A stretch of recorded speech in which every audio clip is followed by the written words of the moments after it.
Uji kita ni tadi anak lah dididik benar, di sekolah ke, dididik ke, tahan makan diampet, berbakian diampet, nak nyenangkan anak ni tadi. Lah besar, nah kau tak sama balasannya. Ada dididik anak mak biasa dalam nak kita orang tak mampu. Jadilah kau sekolah batas kelas 6 ni, macolah baca, berikin baca, jadilah wang ibu bela jualan, yo sudah bu, kalau ibu macam itu, yolah benar-benar no, jadi bos besar. Sekolah kelas 6 tadi, jadi bos besar. Yang kuliah segala S di mana? Terakhir susah senang S-nya, SS susah senang, tak jadi apa-apa. Oi, kalau ngomong ini bu, pojok langit segala rumus apa? Janganlah macam itu. Ada ibu-ibu ni anaknya yang berjum, biarpun umaknya sakit terkapal bersih ada. Ada biarpun umaknya sehat tapi tak diurusi ada. Maka kadang-kadang ibu tengok keadaan manusia ni, berfikir panjang. Ya Allah ya Tuhanku, aku ni terkena yang manalah. Ada orang tua sampai tua ibu nah hidupnya sebatang kara. Bini ada, bini berlari. Anak ada, anak tak ngurus nah, ngolor-ngolor sewet. Iya, bukannya ngatai bu, nimbang diri. Ada yang tua ni beragak.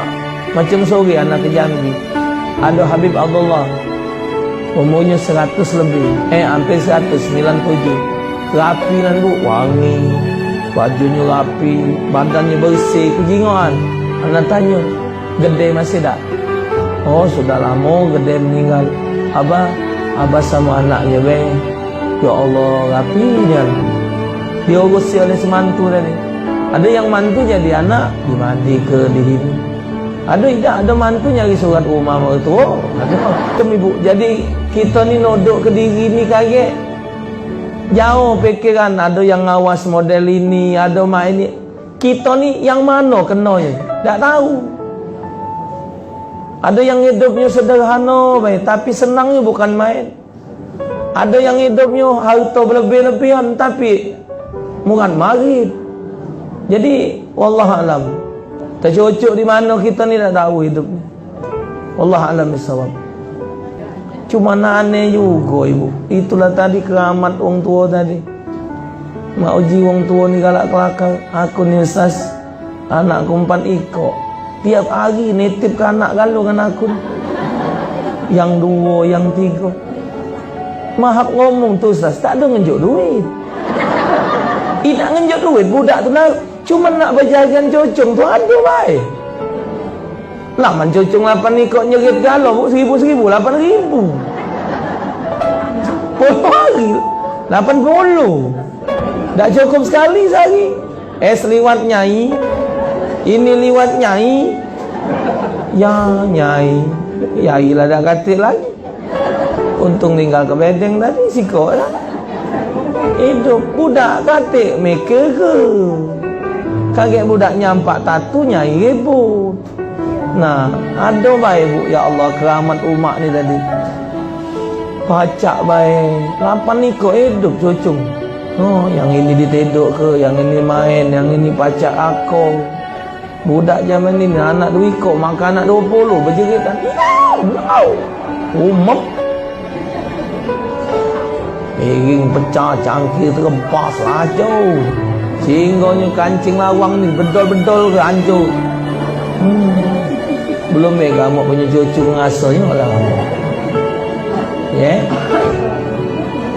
Ada yang nandak ngurus cucu. Siapa beranak jaga, tak senilai itu balik. Ada. Itu nyai sangar kamu.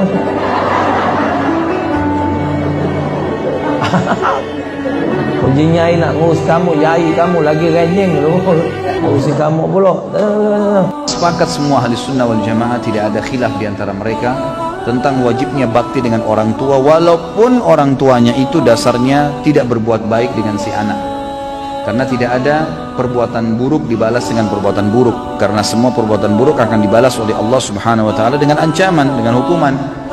Seseorang datang kepada Hasan Basri rahimahullah lalu berkata, "Saya memiliki seorang ayah. Ayah saya sudah sangat tua, terbaring di ranjang, stroke, satu badan semua nggak bisa bergerak. Sampai akhirnya, buang air besar, buang air kecil di atas ranjangnya. Dan saya menampung dengan kedua telapak tangan saya kencingnya, buang air besarnya.